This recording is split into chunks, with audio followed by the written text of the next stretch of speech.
Have you ever looked at a long married couple and quietly wondered, how did they go from soulmates to strangers?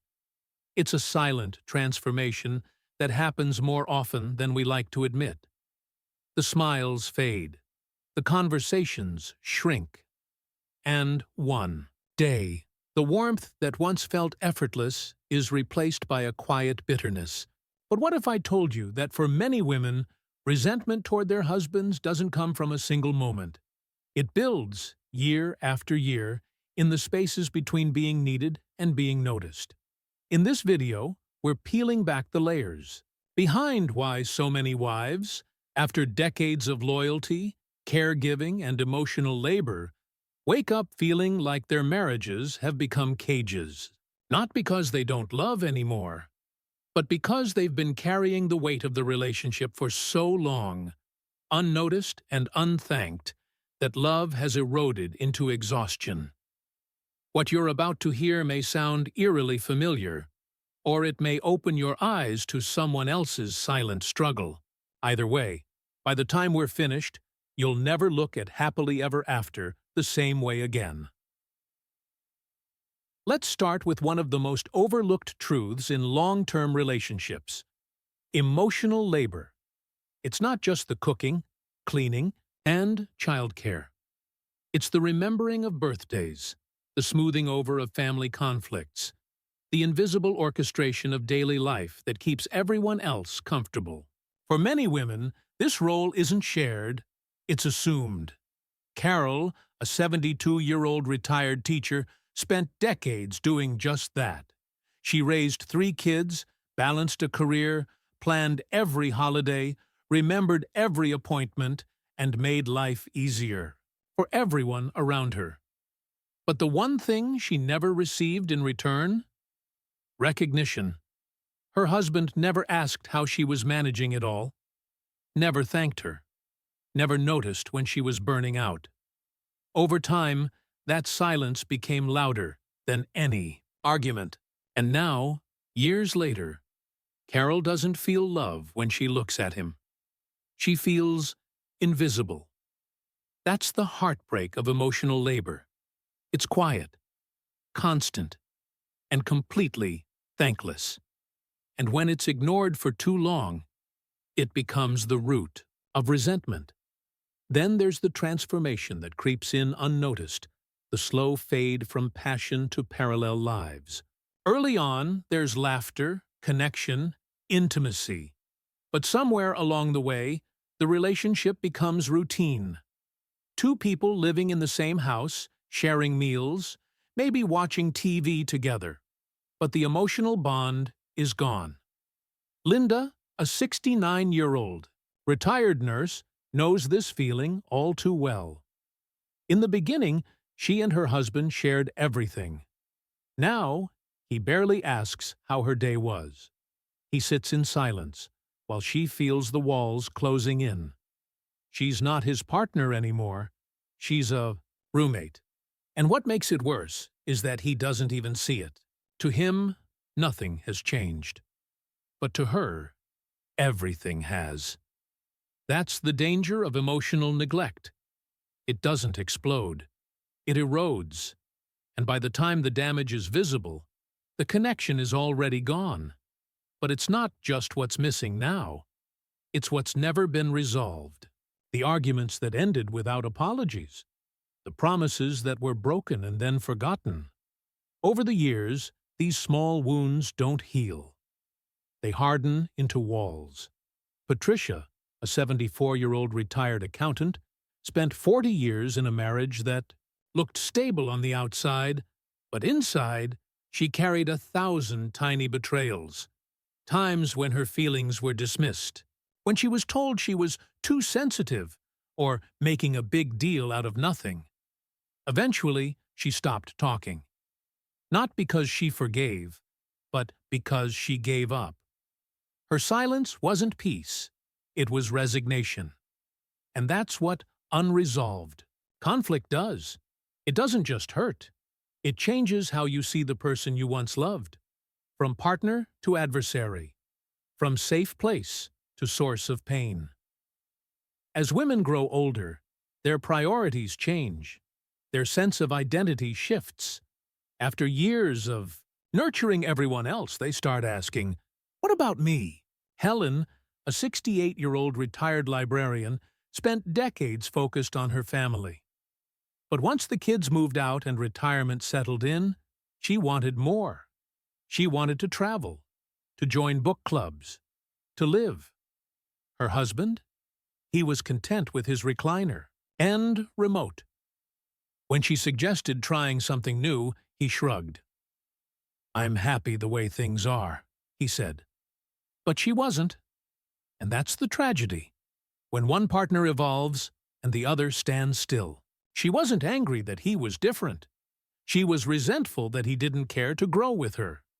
That kind of emotional stagnation turns marriages into prisons.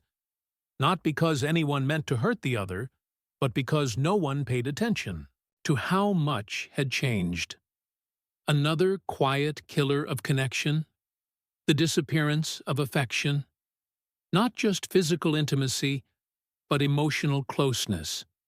Holding hands, sharing glances, spontaneous compliments.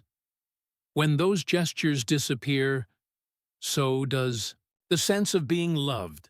Sharon, a 71-year-old retired secretary, remembers when her husband used to wrap his arm around her or whisper compliments just because. Now, she's lucky if he looks up from the television. When she finally said, "I miss the way things used to be," he laughed. "We're too old for that now." And in that moment, she realized he didn't understand her loneliness at all. Affection isn't a luxury. It's the glue that holds connection together. When it's gone, women don't just feel unloved. They feel invisible. And that invisibility breeds a sadness deeper than anger, because it's not about losing romance. It's about losing relevance. There's also the exhausting reality of being taken for granted. Women who once did everything out of love start to feel like their efforts are just expected. Nancy, a 72-year-old former principal, used to plan meals, organize holidays, keep the household running. But slowly, the thank yous stopped coming. The gestures were met with silence. One night, after making a full dinner from scratch, she asked her husband, "Do you even notice what I do?" His blank stare said everything. That was the night she stopped trying. Not out of spite, but because giving without acknowledgement drained her to empty. When appreciation disappears, so does the desire to keep giving. And when a woman stops giving, the marriage stops breathing. And perhaps the most painful realization of all, we've grown apart. Over years, without fights, or drama, without anyone doing something wrong, a woman wakes up and sees a stranger across the table. The man who once made her laugh now barely listens. The shared dreams have faded into mismatched routines. Margaret, a 74-year-old social worker, remembers when she and her husband would stay up talking for hours. Now, every attempt at connection is brushed aside. She talks. He grunts. She hopes. He changes the channel. And one day, she stops hoping. Growing apart doesn't happen because love dies. It happens because no one watered it. No one noticed that in the rush of life, their hearts had slowly drifted to different shores. So, as we close this video, I want you to take a breath and reflect. These stories, these signs, they're not rare. They're real. And they happen quietly, over years of emotional labor, silence, neglect, and change. But here's the hope. Resentment doesn't mean it's too late. It means something needs to change. Whether that's a hard conversation, a rekindled effort, or a bold new path, it's never too late to reclaim your emotional worth. If this video resonated with you, I want to hear your story. Which of these signs felt familiar? Leave a comment and let us know. Your experiences matter. Your voice matters. And if this video helped you see things differently, even just a little, please like, subscribe, and share it with someone who needs to hear it. Because every woman deserves to feel seen, heard, and loved, even after all these years. One of the most common and quietly devastating reasons women begin to resent their husbands as they grow older is the toll of emotional labor. Years and years of carrying the mental, emotional, and relational weight of the household with little to no recognition. Emotional labor isn't about the physical chores most people see. It's about the invisible effort that keeps the entire family functioning. It's remembering birthdays, scheduling doctors' appointments, diffusing family tensions, anticipating everyone's needs, and always being the one who notices when something is off. And for many women, this becomes an unspoken job description that no one ever acknowledges. What's worse, society rarely names it. Their husbands often don't see it. And over time, this erasure of effort chips away at a woman's sense of being valued. Take Carol, for example, a 72-year-old retired teacher who spent decades balancing work, motherhood, marriage, and household management.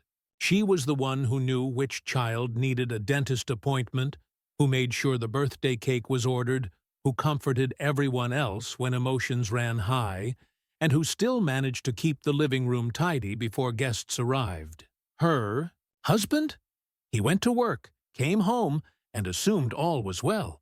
He never once asked how she managed it all, never offered to lighten the load, never acknowledged the 1,000 invisible decisions she made each day to keep everything running smoothly. And while he believed he was fulfilling his role by providing financially, Carol was slowly suffocating under the emotional debt he never knew he owed.